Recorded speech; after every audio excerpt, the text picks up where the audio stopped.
fet och vanlig. Och det jag lägger är min tid. Jag vill ha det. Du får mig känna safety. Vi kan nog leda baby. Och jag kommer aldrig ändra mig. Greetings. Welcome to the Gullah House Show. We having a Jag minns ju den tid du gav mig life villa, yo. Nu vill jag kunna ge tillbaka allt jag inte kunna ge förut. Det finns ingen annan där som kan stå här by my side, oh why. Sättet du rör på det får mig att dö för det baby. För de här yardis, de vill ju bara dra ner oss. Men du är fett och vanlig. Och det jag lägger är min tid. Jag vill ha det. Du får mig känna safety. Vi kan nog leda baby. Och jag kommer aldrig ändra mig. Aldrig.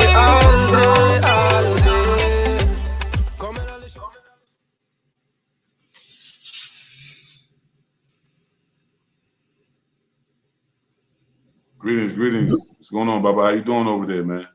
Hey, good morning, Chief. It's morning over here. How you doing over there? All is well here in the Berg. Sun is shining. We had storms the last couple of days, but it's all good now. How you doing? Yeah, man. That's good, man. I'm over here praying for y'all, man. I'm doing good, man. I'm excited. This is episode 19, and we have a great guest for the people today, and Sister Yolanda Bryant, representing Ridgeville and Defusky Island. We have a great show today. I'm ready to dive right in, but before we do, I want to ask you, is there anything going on in Orangeburg for MLK Day tomorrow? Well, you know, they're always doing something here in Orangeburg, Columbia area. I'm sure there's some things going on in Columbia, and I think they're supposed to be naming a street after Dr. King here tomorrow. They're renaming a street here in Orangeburg after Dr. King. And other than that, man, you know, we hear a lot on the radio, we hear a lot on the news, and it's his day.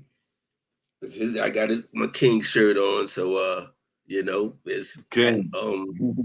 Happy Martin Luther King Day, everyone. Also, let me wish everybody a happy New Year, since we haven't done anything since last year. So happy New Year to everyone. And yeah, man. That's about it. Right. So I have a little delay on this side, so you're gonna take the lead on the discussion. But I'm here fully. I think with no further ado, we're ready to bring in Sister Yogi. Hey, good morning. Good morning, Sister Yogi. How you doing? I'm doing well. Good. I'm glad you were able to join us today. And I know you're down from around, I'm gonna say Defusky Island, Ridgeville, South Carolina. Defusky. Excuse me, Defusky. Yeah. I always had a problem saying that. Anyway, tell us about yourself and what it is you're doing. All right. Well, as you said, I'm born and raised in Ridgeville, but I have roots in Defusky because that's where my father was from. And so I grew up in a rural community, limited access to stuff. My mom was a Sunday school teacher. My father was a Baptist minister. And I've always had access to my Gullah heritage because my father would often go to Defusky. As a matter of fact, I've spent years crossing Calabar Sound, probably from the time I was 5. And I would get off of the boat on the public landing and walk to our ancestral house. So I've always known where my home was. I've always had Gullah heritage in my house. Always had red rice and fried fish on Fridays, you know. So it looks like I'm not Gullah, but I am, and I have been here a long time. Now, the foundation was created based off of that fact that a lot of us have Gullah roots, and we don't know it. Whether you're in California, Washington, Sierra Leone, or, you know, New York, there's some part of you that came through probably Charleston or the Gullah Geechee corridor, and you have some connection to having a Gullah root. And that is what was in my mind when I created the foundation, as well as the fact that we need to pass this heritage on to the youth. And we need to do that through the events that you see me posting. It has to have some type of draw to make them come get this history. You are absolutely right. You said a whole lot in that right there. And but I like to talk about the early history of the Fuski because a lot of people don't know about it. Now I know it's a Native American word and it means sharp feather or something like that. But and I also heard people say like the Fuski, the first key, which probably Well, so we gonna have a little teaching moment right now. This is up my yeah. alley. Okay, so it is true that the Muskogee Indians thought that the land was shaped like a feather, and so the word for feather is the Fusky, and that's where the name is supposedly come from. But what was passed down to me and what resonates with my spirit, and we all know how our gut goes, is that the Spanish conquistadors, when they came, thought they had reached the first of the Florida Keys. So they called it the first. And as you say it really fast and then say it in Gullah. So you're going to say the first key, the first Yeah. key. Yeah. That's the way I heard it. That's the way I heard it. I've heard the older generation say it like that. Now I know you said something about your father. So your father was the man, I understand out there. He was the one who helped keep your family history alive and showed you, taught you some things about the Gullah people. Oh yeah, you hear me talk about my father a lot. I'm a bona fide daddy's girl. So I followed him foot to foot. Wherever he went, you saw me with him. It didn't matter where he was going. And we would go to the Fusky often, clear off the land, take care of the house that my great grandfather left us, walk the perimeter as far as the boundaries of the property, know my cousins. There are people on the Fusky who still have never left the island, and so their Gullah accent is steeped in heritage because it has never been tainted or washed down. And I got to see that firsthand. Wow. I still speak to those cousins. I still go over there and visit with them. And because I know the way to Defusky, I'm able to find those people. It's not like I have to go looking for them. I know exactly how to reach them, go to their houses. And that's because of my father. Well, that's amazing because you're fifth generation, am I right? Fourth generation, yes, sir. Well, fourth generation. Wow. So, you can trace them back to like maybe the early 1700s. Well, not the early, but maybe late 1700s, 1800s. So that's how far I can go back, And yeah, that's amazing for generations. Yeah, I can actually go back 2 more generations, but they were on Ladies Island or St. Helena. The ones that were actually on Defusky starts at that 4th generation. So they've all been in Beaufort. Wow. Okay. Wow. I wanted to ask a question real quick about Ridgeville. Me and you have that in common. Oh, okay. My ancestors, after emancipation, our first home was in Ridgeville, Burns Township. We had 3 plots. I mean, the grandfather and the grandmother had land. My great-great-great-grandfather had land. His brother had land. They had about 22 kids between them. Like, they had a whole little homestead there. And we don't really know what happened. All we know is that we kind of scattered. A lot of us ended up in Florida. A lot of us ended up in Orangeburg. From Orangeburg, we ended up in New York and New Jersey and all over the place. But our journey after emancipation started in Ridgeville. I wanted to ask you, being that Ridgeville was right there by the Four-Hole Swamps and everything like that, I read often about Maroon heritage, about the Maroon culture. Have you ever heard of any Maroonage connection to the people of Ridgeville and in that area of Dorchester? I actually have not. I know exactly where you're speaking about as far as the Four Holes and the Edisto Indian area, but I have not heard of any Maroon heritage that I'm aware of. That's not to say that it doesn't exist or that the records haven't been lost, because what I've discovered in researching my maternal lineage versus my paternal is that Dorchester County in the Burns Township area that you're speaking of, a lot of their records were lost as far as like either fires or the churches kept them. They're not in the archives. You can't really find them. Beaufort County kept immaculate records, and that's why I was able to go back 6 generations and probably could go further. But as far as Maroon heritage, I'm not aware. Okay, thank you. I appreciate that. I was just wondering about that because I read about during the Revolutionary War, you know, you had Marion, Francis Marion, they called him the Swamp Fox. And he was all up in those areas. He was fighting all up in those areas. And he was fighting with Maroons. He was fighting with also people who weren't necessarily enslaved and wasn't necessarily a part of the colonies that was already in those swamps. And you know, it was a part of the history that made me connect the dots a little bit with some lost Maroonage that was happening in there. There's actually a book about Maroonage in America that highlights how it happened in South Carolina. There were so many different examples of it, but it just, you know, it's been on my mind for a while. So I wanted to ask you also as well in terms of the language. I know you know how to speak the language, and you've always known because you grew up, you know, with that. Yep. I wanted to know, like, how does that feel like at this point? Because I grew up with adults around me who maybe would have been able to interpret the language, but they weren't necessarily fluent like what you was exposed to. And it's a lot different now, and that language is being lost. And so many of us are seeking to learn it now. We want to learn it. We want to know how to communicate in it. You know, it's very important for us to hear language.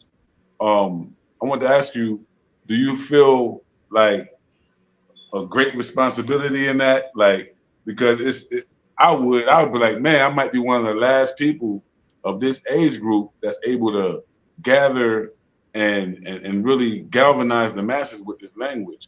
Do you speak it often? I do and I don't. It depends. Like, you know, when you get a Gullah Geechee person upset or excited, automatically it rolls off the tongue. There's nothing that you can do. It'll just come out. I don't feel responsible per se because there are others like me in the community who are trying to fight to hold on to this heritage. I feel like for me, it's important to pass it down to the next generation, like my kids. Like I'm teaching my daughter right now how to read the Gullah Bible and how to say those words so that she can know the tone, the inflection that goes with the language. So yes, I can speak it, and sometimes it comes out even when I don't realize it's coming. Wow, that's dope. That's a blessing. It's a great, great blessing. That's great. I kind of also remember my maternal grandparents speaking Gullah. They used a lot of the same words that you find in Lorenzo Turner's book. Correct. My grandfather was pretty good. And, I can understand more than I can speak it, but I grew up hearing it. Oh, what going on, Yana Cherry? You did something like that? Yeah. My grandmother had words for different things. She called her chickens biddies, and she would say nayam, and tote was a very common word. Yeah, tote. That was very common. Well, it's wild because, you know, language is the first connection in the studies. You know, language is the first connection in the academic studies. And you know, language is really the most distinctive aspect. But like Dr. Lorenzo Doe Turner discovered over 100 years ago, is like the Creole that's being spoken in South Carolina and Georgia and North Carolina and Florida is directly connected to the Creole that's being spoken in the Caribbean and the Creole that's being spoken in West Africa. I can vouch for that because I grew up around some Jamaicans. My mom had a little twang with her coming from South Carolina, so I could always hear it in a different way, even though I grew up in the North. But at the same time, when I got here to Sierra Leone, I didn't need an interpreter for some reason. It was a pattern of talk that I could interpret for myself. I didn't need anybody to tell me what they were saying. And now I can speak the language fluently. The language came very easy to me. I didn't have nobody teach me nothing. Just over some time, I began to pick it up. So does it sound very similar to Gullah?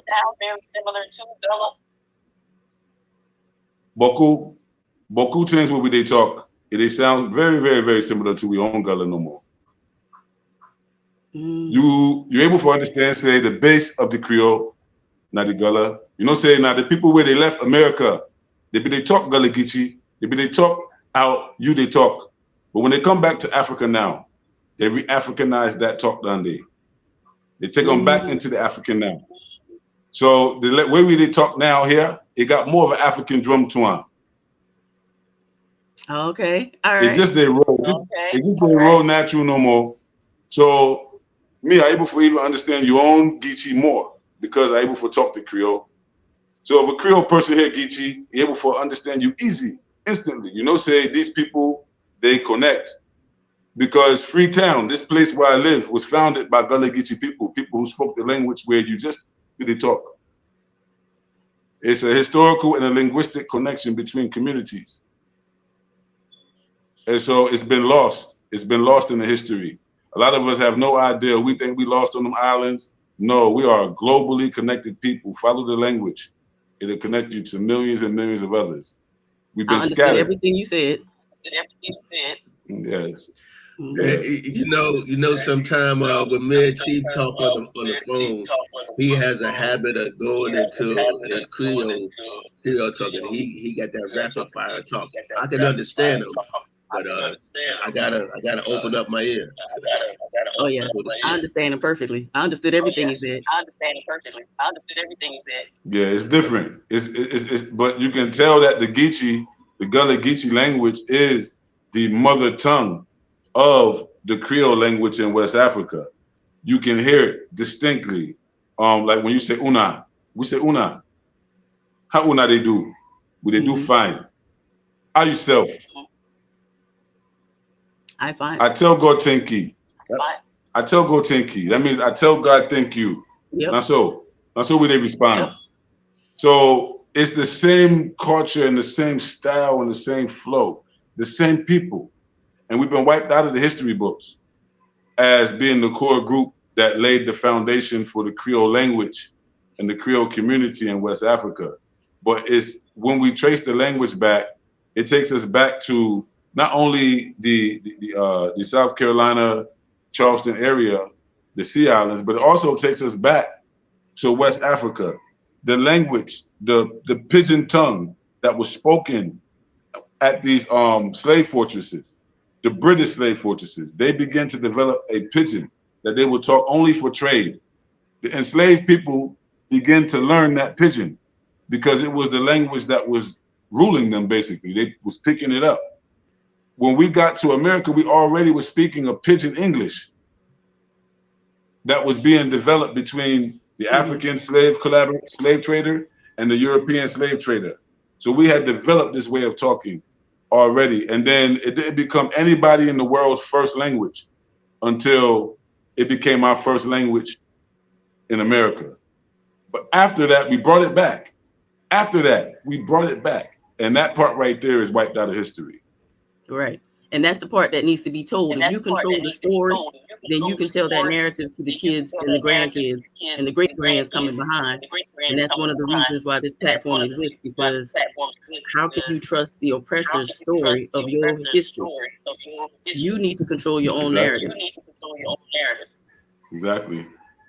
I appreciate that about what you're doing too. You know, I want to ask you, what's the challenges of running the historical foundation? What's some of the challenges that you face? Some of it's people who don't believe that you're actually an authentic Gullah. They've never heard of you, so who are you? Where do you come from? The other challenges would be just getting support for some of the events that we're doing so that we can pass this history on. But the actual platform and the goal and mission is what fuels me. That's never going to die out. Right. I feel you. Even earlier when you were saying the reason for creating your foundation, I'm like, man, that's the reason why we created the Gullah Nation of North America. It's the same reason. Feeling excluded, feeling like we had to be able to prove that we are Gullah Geechees. Like, you know, we got the genetics, we got the genealogy, got the history. We are really you. And just trying to understand where that attitude came from. That as we return home, we would have to like take DNA tests and bring evidence of having been enslaved there, and it's so wild. But it's so wild. But you know, we fight the typical ideal out there. We say that the Low Country geographically extends to Columbia, geographically extends to North Augusta. It geographically extends to the what we call the fall line. And all of the culture within that is coastal. All of the lands within that have similar topography. And what you can grow in the Low Country, you could probably grow in the Midlands. And when you look at the shifts and the migrations and interactions of peoples throughout the centuries, it's one bloodline, it's one people, literally. So I think that what has happened is that the Eurocentric academians, they have begun to study elements of our culture and highlight the culture higher than the actual lineages, the actual people. And so the argument becomes who is really the people and who is not really the people. Because if you're really the people, then there's grant money there for you to preserve your foundation. There's grant money for you to do your events if you really Gullah. So some people will challenge you just to block you from having access to resources that's there for you to preserve the culture. I've heard you speak. I had to learn it the hard way. I had to learn it the hard way, sis. Like I thought, you know, I grew up all my life. My mom, we get you, going up and down I-95. I know my roots. And to have people say, well, you're not that,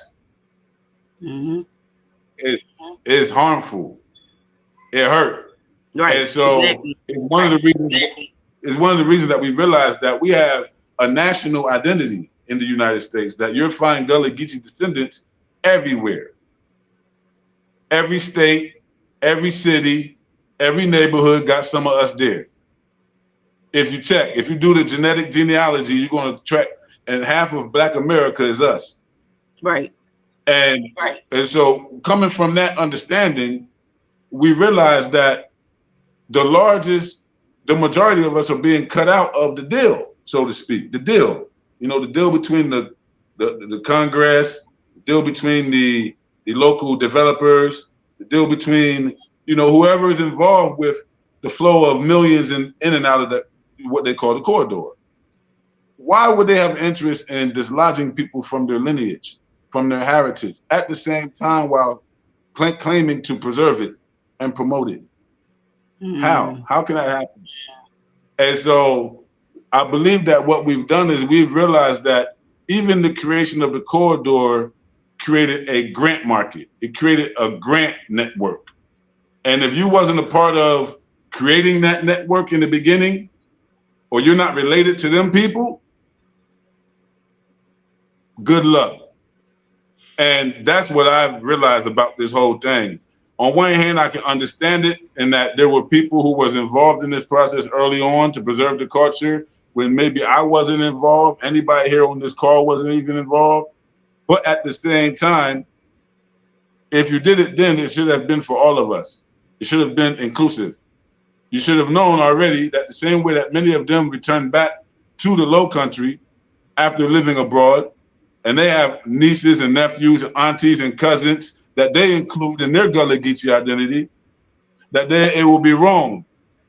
It would be a moral injustice. It's offense to our ancestors to cut off any part of this body.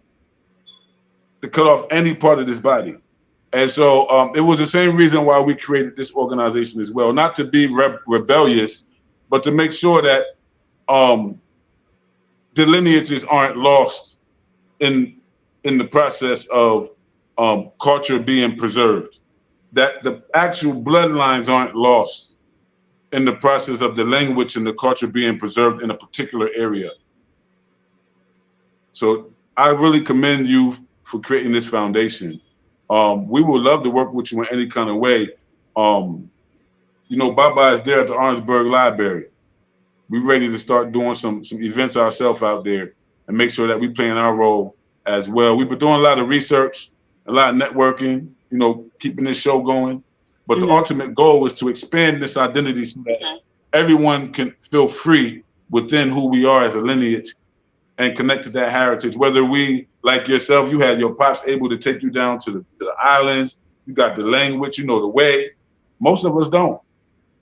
Most of us don't. And that's why I say it's a blessing. People like you are gems to us.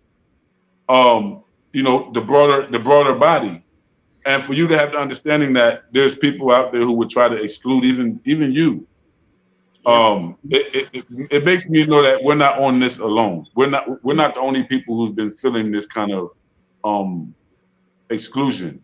Yeah. And you know, it's the struggle. It's the struggle. It's the struggle. We have to keep pushing and make sure, like you said, people in Texas and California whose family, who we can prove is kinfolk, that they feel free to come on home and learn their language and learn how to cook the food. And, you know, that's what this is about. And even in what you're saying, as far as the Gullah Geechee corridor, you have to realize that most of those transatlantic slaves came through that corridor. That's why it's Gullah roots. That's why you're connected some way, because let's think about it. Even Mississippi took 60% of their slaves from North Carolina and Georgia. So do they have Gullah roots? Absolutely. So even if you're somewhere else, you are connected to this corridor. Absolutely. Absolutely. At the very early stages.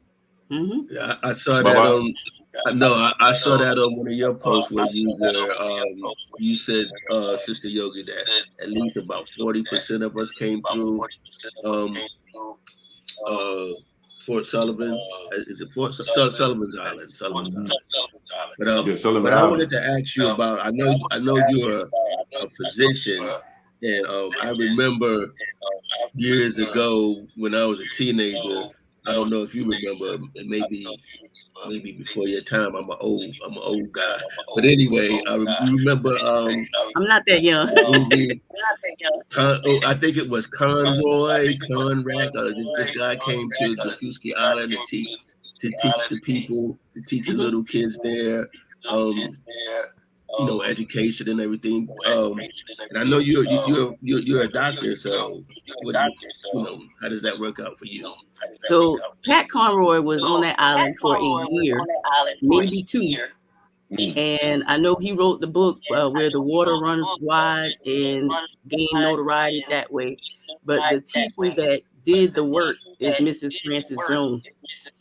She is the one that educated everybody on that island and did some social work that helped everyone that she could.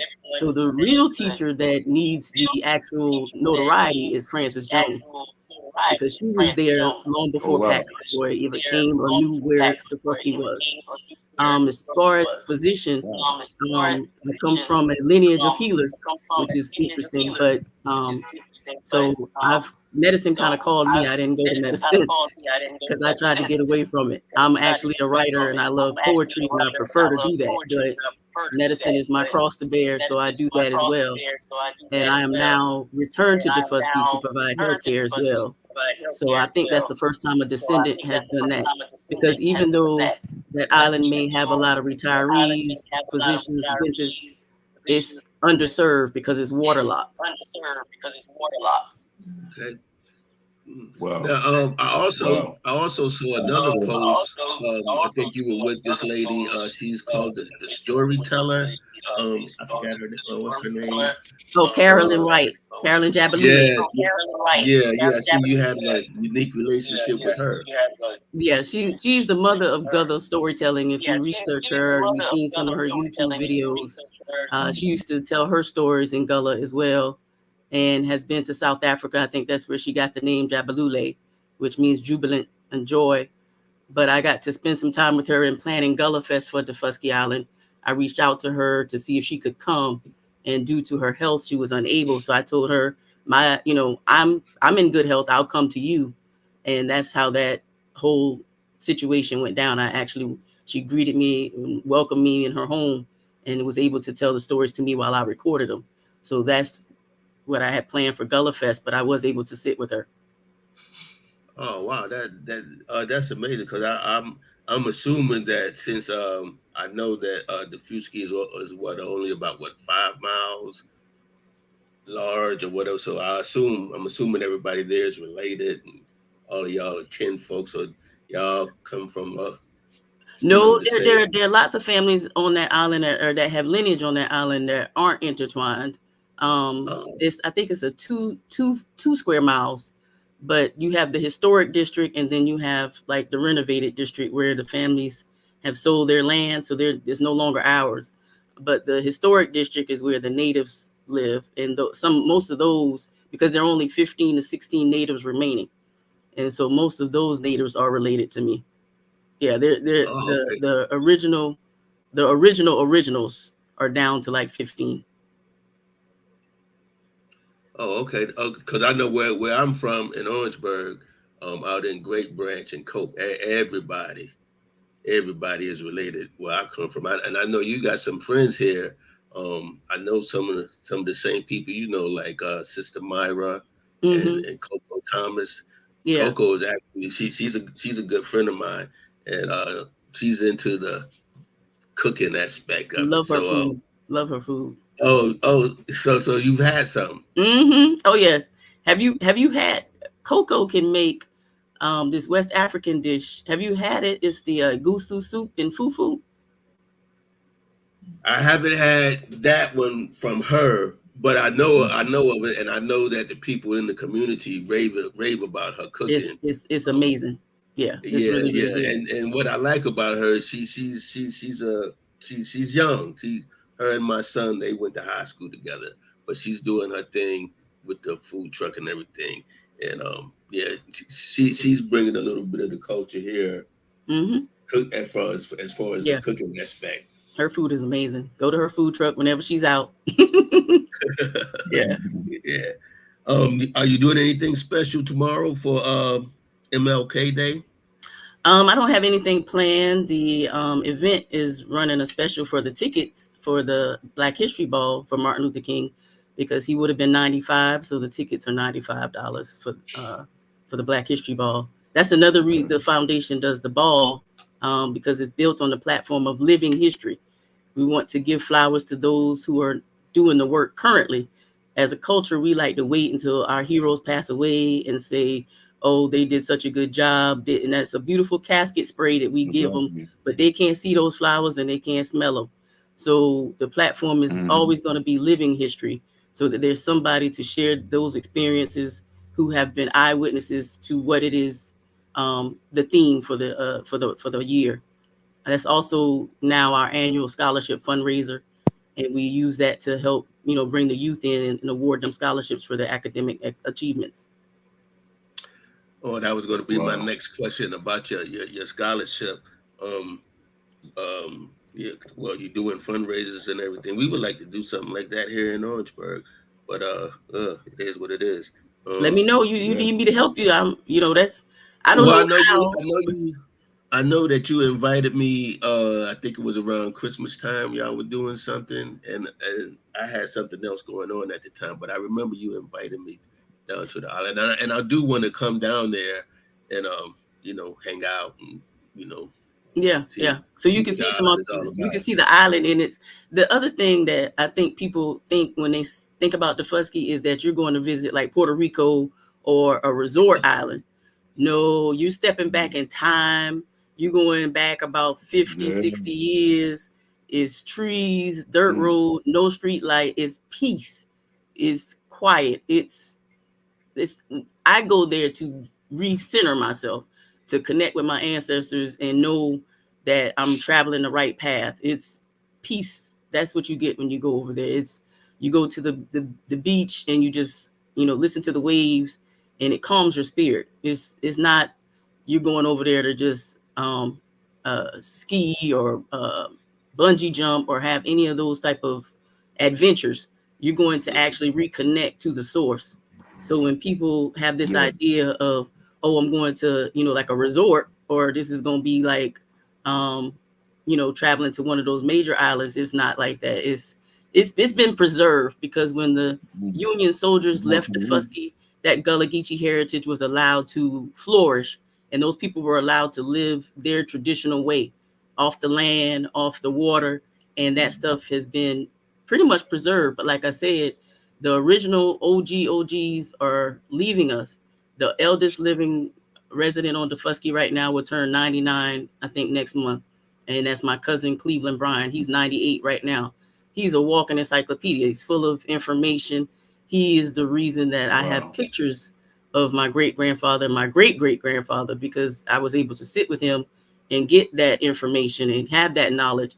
And sitting with him is, just going through history pretty much. He remembers Muhammad Ali when he was Cassius Clay. He remembers seeing, Josephine Baker on the stage. So it's different aspects of history that you get just listening to him talk. But these things are important to make sure that we preserve, narrate, document it, and pass it on. Absolutely, and keep it in its pure form. You Mm-hmm. know, at its roots. Correct. I want to talk about the Gullah Fest and the history of that, and what people can do to get down there. When do you have the Gullah Fest? When's the next one coming? And how So can we, like other Gullahs, get involved? How can we get down there, get a vendor? Can we vend? Can we get involved? Can we bring some culture? Like, absolutely. how can we partner up? Listen, as soon as I can decide when it is, the first one was scheduled for Labor Day weekend, which was September of this year of 2023. And Hurricane Idalia had other plans. So with that hurricane Mhm. coming, and I know the structure of the island, I realized, okay, we can't go over there because we won't have the barge to take everything we need for the festival, and we won't have probably power. And I was correct because they went without power for 3 days. There wasn't that much damage done to the island, but wind blows hard over there and you on the generator because the lights are gone. So the barge has to get the Dominion trucks over to the island to restore power. That had to happen. That was a priority. So there was no way to do the festival. I haven't rescheduled it yet, but when we do, this will be the first time that Dufusky Island has its celebration of Gullah. They have Dufusky Day, which is the oldest festival of celebration of Dufusky that my cousin has been running, Irvin Simmons. But that is not in itself a Gullah festival. It never has been. That was a day designed for the descendants to come back to Dufusky and visit their relatives and say, hey, we came home because so many people have left the island. But an actual Gullah Right. festival, like how you see Beaufort County and Bluffton and St. Helena having, Dufusky has never had such. So we welcome all Gullah vendors of any kind that want to come and help celebrate that Gullah heritage, because there are a lot of people there, and I wanted it to benefit the island to use their vendors, their food, their culture, so that they can have some of that experience too. That's great. That's great. Well, we definitely keep us posted. Keep Ganona posted. We definitely would like to be at least represented there and show our support full time. I know it's going to be an educational experience, regardless of what, and that's what we're in it for. We want to learn our history. We want to share what we know about ourselves with each other, so we can really, revamp ourselves. Come out of this a little stronger. And Correct. me and Baba is also we're working. Like every day, me and this brother is working to dig up the facts and the information that has been withheld from us for generations about ourselves. And Orangeburg, we call it the birthplace of Gullah studies. It It was is. Mhm. South Carolina State University is where Dr. Lorenzo Doe Turner first heard Gullah spoken. And had he never heard the language spoken, he would have never been interested in studying it. And so the spark happened there. And also, we understand that there was so much admixture between people who were enslaved in the Low Country and those who were enslaved in the Midlands throughout enslavement, and even after that, we still stayed close and stayed related to each other. We claim it. We claim our Gullah Geechee heritage in Orangeburg. And it's very strange because people say Orangeburg, Gullah Geechee, what? Y'all Well, because mainland. the Low Country had migrated, and so they had gone to Orangeburg. Mm-hmm. So the Mm-hmm. language went with them. They didn't stop speaking their native tongue because of that. The other Mm-hmm. thing that's important to highlight is we like to divide Gullah and Geechee, but they're the same. They're all West African descendants. They just geographically landed in different places. So they That's like to right. say that North Carolina and South Carolina are Gullah, or they came from the Gullah tribe. So that word has lost its, in translation, it's become Gola, Gala. And then the Geechee settled along the old Geechee River of Savannah, Georgia. So Georgia and Florida are Geechee, or they also think that they came from the Geechee tribe. So that has lost GZ. translation and become Geechee. But we're all West African descendants. We all want to hold on to the same heritage. There may be some small inflections of tone or differences in the language. Like I didn't grow up hearing "E boy hot out ya," but that's what you hear if you go to Charleston. It's still Mm-hmm. considered Geechee. My father would say, "Man, he hot out the monkey on my back." He would say something different. So there is a distinct kind of little small turn to whether it's Gullah dialect or Geechee dialect, but collectively, like you're saying, we're all one family. We all come from the same root, which is coming from West Africa. And I don't know if you guys saw, I know you guys dig up history all the time. I see your post. I learned so much from you. I appreciate that.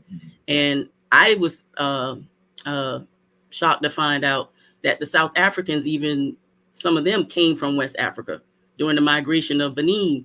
They moved south. So some of those Zulus came from West Africa. And I'm like, wow, like we really literally came, we all coming from the same place. So it's important that we recognize that as a people and as a culture, that the division needs to stop.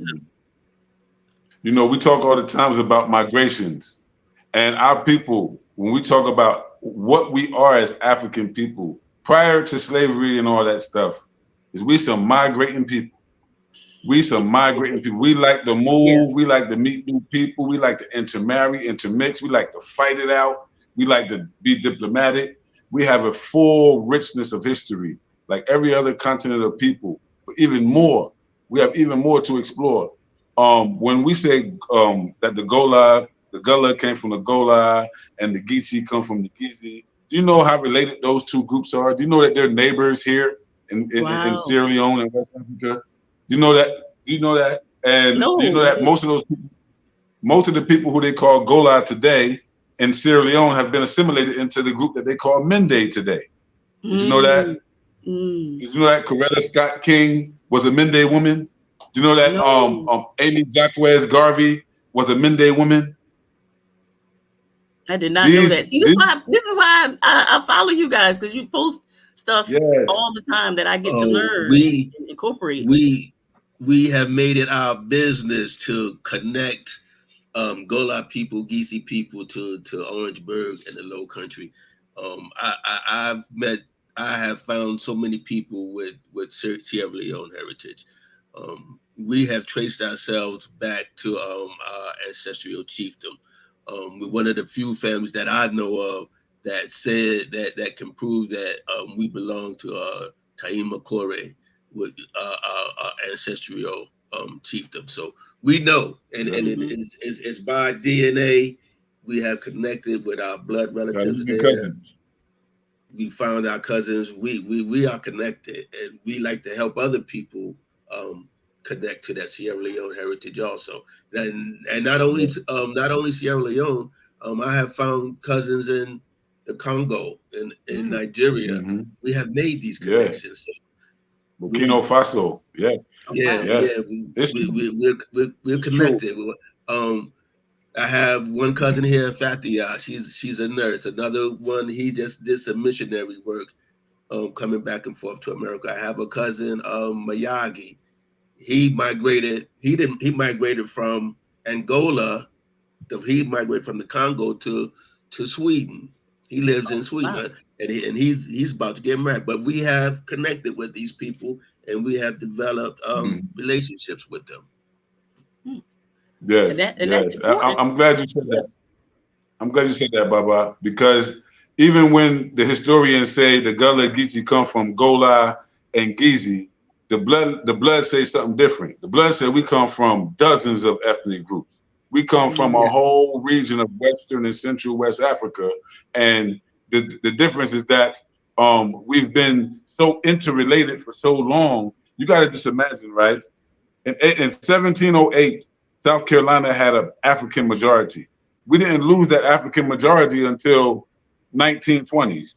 Only the Great Migration, only the Ku Klux Klan and lynching us got us away from each other.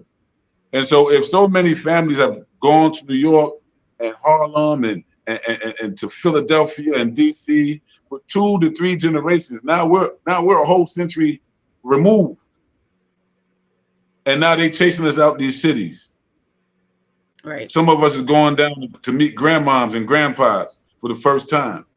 Something's happening in our culture that's bringing us back to our roots, the knowledge of who we are right there in America, so we know how to place ourselves in the world.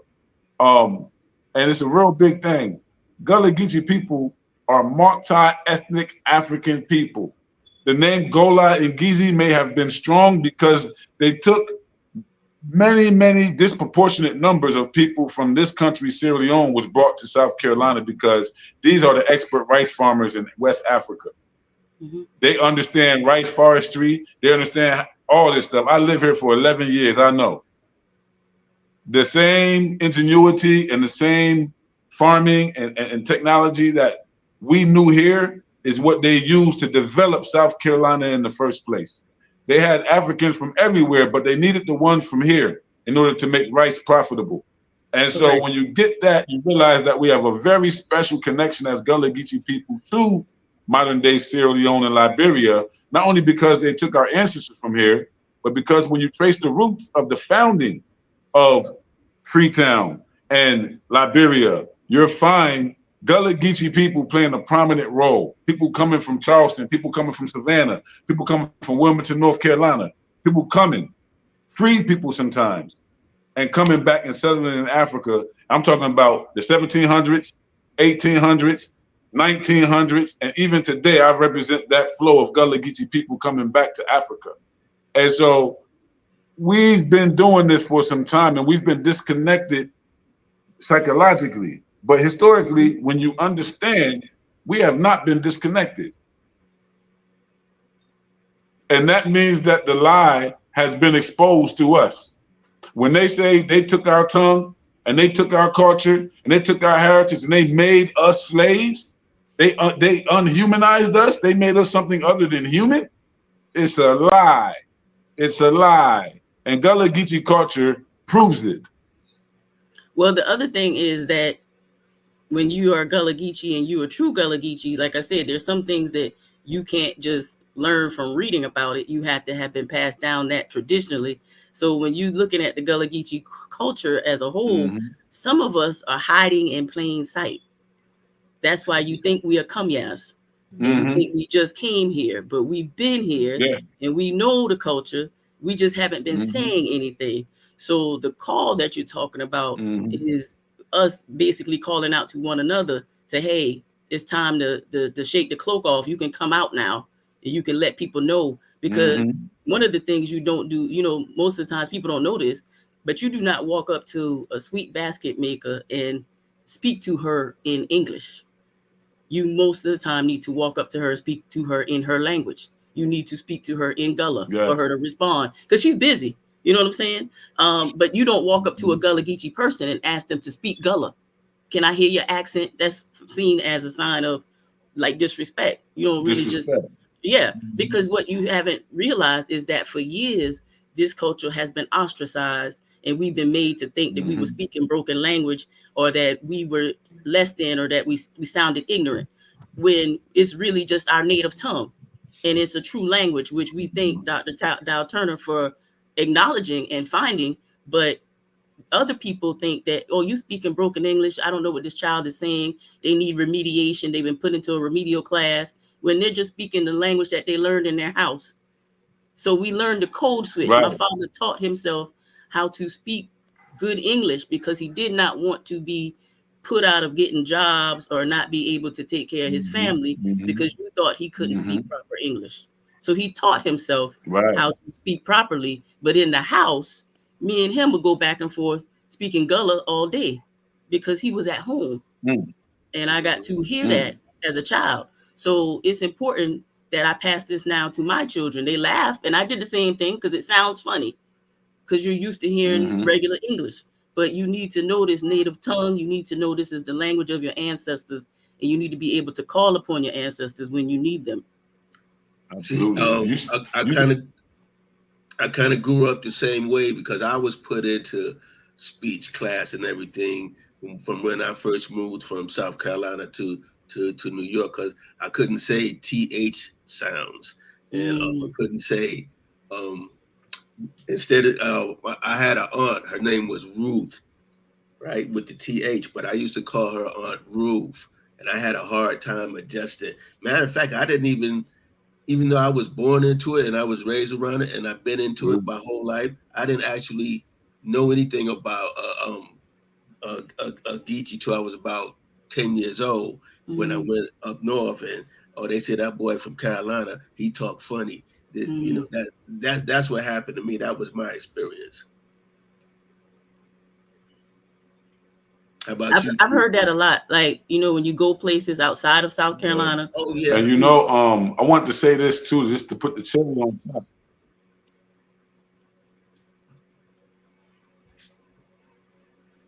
No, go ahead, sister. Go ahead. I couldn't hear. I thought you were. I couldn't hear you, Chief. No, I was saying that just to put the cherry on top of what you guys were saying. No sound coming out from here. Okay, let them go. Go ahead. Or did it cut out? But yeah, that was my experience. Growing up, I was put into, like I said, I was put into special class. Had to take speech therapy. But and like you said earlier, it'll come out when I get excited. You know? Oh yeah, because you know you go places, and if you're with your actual group of people, it will come out too. I've had, like, when I was in college, I went to school in New Orleans for college, for undergrad, Xavier University, and my friends would always say, when you get on the phone with your family, your voice changes. And I didn't hear it, but they would hear it. And I sometimes still do that. If I'm on the phone with my family, people are able to tell that I'm talking to someone from home, and that accent gets real fast. Yeah. You talk faster, you get a little accent to you. And people always thought that we were from the Caribbean or that you're from another island, and you're not. You're from South Carolina. You're just speaking in your native dialect at the time, and they don't recognize it, but they know it doesn't sound like regular English. Oh yeah, that's the kind of people I grew up around when I first moved to New York. Everybody down from down south they thought was from maybe Jamaica or Barbados or somewhere, but they were actually people from Charleston. And that's who I grew up with. Yep. Yeah. You know, we exist in America currently as like a lost nation. And that's why we say Gullah Nation. Because like we out there, we got the numbers, you know, but it's really going to take, like what you said, we got to just come out with it. Like, look, you ain't got to be ashamed of this, you know? Right. That was back then. We claiming this now. And, exactly. and you know, we have to, or we're going to lose it. And the reality is that I think that historically, when we talk about nation building, we usually talk about land. We usually talk about lineages and communities or people. And we always talk about language. Language is one of the ingredients of nationhood. And preserving that language and studying that language, understanding the origins and the nature of that language is going to empower us in a whole nother way in the future if we grab hold of and retain this language. I'm always saying, like, here they use like Creole, everyone speaks Creole. No matter what tribe they're from in this country, they speak Creole. Creole is everyone's second language. Only the Creole people speak it as a first language. They might not have a second language. English might be their second language. They might be able to go into English and then go back into Creole. But even if you're a Mende or you're a Timni or you're a Korenko or a Loco or whatever in this country, you must speak Creole. And so they have a written form. Just like you have the Gullah Bible, they have a whole written form. And that's how I learned how to speak Creole here. I would be in the little conversation groups, and they would be leaving voice notes, and they would be typing things out, and I'd be sounding it out. Okay, he's saying this, he's saying this. And I think that we really have to get literary with our language. There was a white woman named Julia Peterkin. I'm not sure if you know of her, but she was a white mistress. She owned a plantation in what's now Calhoun County. And she had over 100 Africans or ancestors who was Gullah Geechees on a plantation in Calhoun County. And in the 1930s, she became a writer. And, you know, they got this ideal that some of the slave owners, some of them were benevolent, some of them were real wicked, but some of them was nice. She's allegedly had been like a nice slave master. But she started writing stories, novels, based on the history and the conversation and the heritage of the Gullah Geechee people on her plantation. And she wrote it in their dialect. And she became a sensation during the Harlem Renaissance. She became a sensation during the Harlem Renaissance. Her name is Julia Peterkin. She was also a mentor of, what's her name? Zora Neale Hurston. She influenced Zora Neale Hurston to do the same thing. So it was a white plantation mistress who chose to write novels about the Gullah Geechees on her plantation, not on the Sea Islands, in Calhoun County, which used to be Orangeburg. Right. I think that's the Lone Star community, I believe, and the name of that plantation was Good Hope. It's not the same as Good Hope here in Orangeburg, but it's Good Hope in Calhoun County. And those people, they have not a festival, but they have a homecoming every summer. All their descendants come back and they all get together out there at Good Hope, and they have barbecues. They do that every summer. It's well known. Well, it's known here in Orangeburg. Yeah, because I've never heard of that. There, it's the Lone Star community. It's a lot. We find indigo plantations in that area. We find limestone fields in that area. And we find our ancestors directly connected to these plantations and to these bookeries that actually owned our ancestors on the book. It's a powerful thing because we, the descendants, are now able to speak on behalf of our ancestors in a way that they even couldn't speak up for themselves. And some people are taking it playfully, but we never intend to do that. We intend to venerate them. We intend to remember them. We intend to call their names fully. And so this work now that we're doing is not only Gullah Geechee work. You know, I feel like you can't take South Carolina history out of United States history. And you don't get South Carolina history without Gullah Geechees. You can't get world history without United States history. So there's a big element because without Gullah Geechees, you don't get Freetown, Sierra Leone. You don't get Liberia. And that means you don't get to shut down the slave trade because our ancestors went back as freedom fighters. They shut down the slave trade on this side. They helped the British and the Americans shut down the slave trade. And then the Africans who they rescued off the slave ships, they brought them into their community. They shut it down. So there's a lot of history.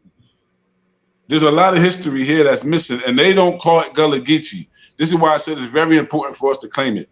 Malcolm X's ancestor, Ajar Little, was first enslaved in Charleston. Malcolm X could be classified as a Gullah Geechee. Asada Shakur, Gullah Geechee. We just buried Dr. Mutulu Shakur, Gullah Geechee. He's a Williams from North Carolina, just like Afeni Shakur and Tupac Shakur. So we can keep going. Even we say Elijah Muhammad, his family wasn't first. They're from Georgia, and really they was from South Carolina and North Carolina before that. So if you know the history, you're beginning to understand who Dr. Clark from Sandersville, from Georgia is, from Alabama is. These all the same people. Right. These all the same Geechees. They just went inland because the slave master moved them. Mm-hmm. You're correct. These all the That's same. why, yep. Mm-hmm. That's why So it's about the root. Exactly. And when we get there, we find so much more because we realize that the first Baptist congregation, the first Black Baptist, independent Black congregation in America was Silver Bluff, right there in Aiken County, South Carolina, right there in the Central Savannah area. And that the three people who headed that church created the first African Baptist church in Savannah.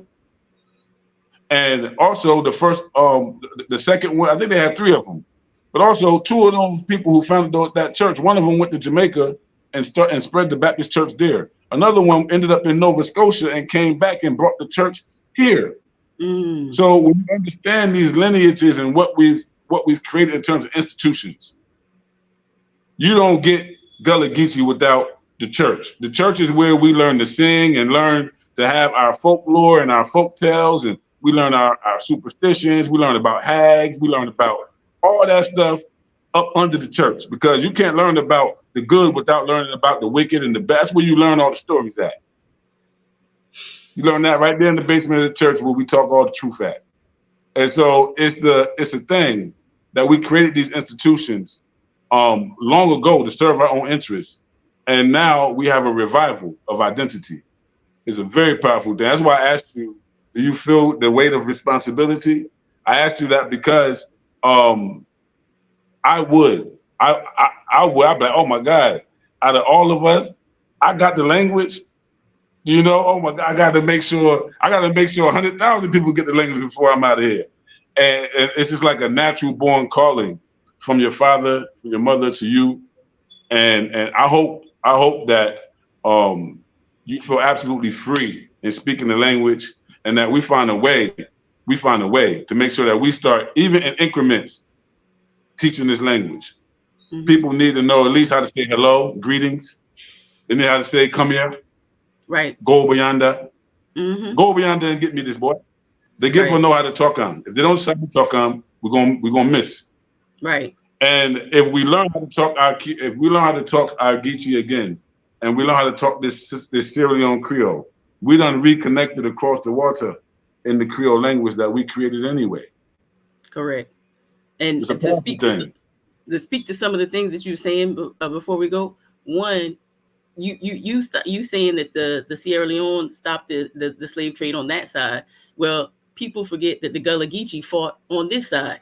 So that's right. You know, we fought over here too, and that's what led up to the Civil War. They forget that we were, you know, hiding in the bush with spears. We knew how to navigate that land and that water and that swamp. So they don't realize that we stopped it over here too. And then speaking towards the language, Dr. Jessica Berry, I don't know if you know her, Baba. Are you familiar with her? Because she's in Orangeburg as well. And she now has her YouTube channel for Gullah Talk. So she's speaking, you know, teaching the language. And that's another platform that we can use to help get this heritage out. So I know that she has that channel that started recently, and you can go subscribe to Gullah Talk with Dr. Jessica Berry so that she can, because I think hers is speech pathology, but she took the language of her grandmother and her grandfather, and she's passing it down as well. So this is all inclusive. This is all a joint effort to say we want to save this heritage. This is something that we recognize is not being fully brought on to the youth. And when we close our eyes, this is going to be gone. I can speak to my cousins, but my children can't. So I need them to understand the dialect of what they're hearing and pay attention to the word intently and be able to say it back. Say, how y'all for do? How Anna doing? You know, glad to see Anna. You know what I mean? So you need to be able to walk up to them and say something in their language and their native tongue, and they recognize you as an authentic Gullah Geechee and a descendant of that island, because you are. But can you code switch? Can you go right back into your language or your tongue and say these words without any loss of thought? And that's where we are as far as trying to get my kids and teaching this stuff to the youth. It sounds funny, you know, people kind of laugh sometimes when you switch over, but it's a real language. And that's why it's not an actual laughing matter, because it's dying. Absolutely. And that's why I said nation. That's why I said nation, sister, because the language is so much a part of our distinct nationality.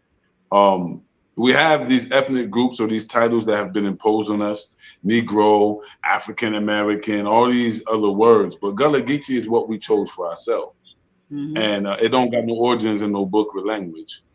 And I think that's something very, very important for African people to have in America right now. When you look at the world, everyone is kind of leaning on their nationalism a lot more. And when I mean that, when I say that, I mean here.